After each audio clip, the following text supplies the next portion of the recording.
নমস্কার বন্ধুরা, কুকুই সুপ্রিয়া চ্যানেল থেকে সবাইকে স্বাগত জানাই। আজকের আবার দারুণ স্বাদের একটা রেসিপি নিয়ে চলে এসেছি। আজকের বানাবো কাতলা মাছের ঝাল। তো কাতলা মাছের ঝাল বানানোর জন্য আমি কি কি নিয়েছি একবার আপনাদের দেখিয়ে দেবো।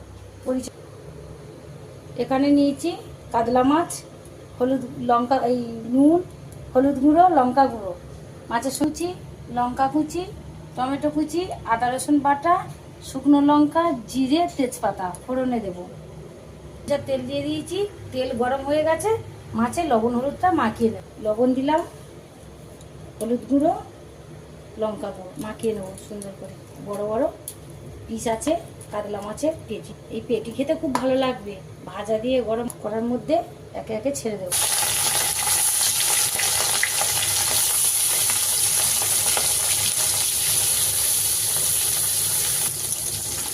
মাছগুলো ঝুলিয়ে দেবো, লাল লাল হয়ে আছে।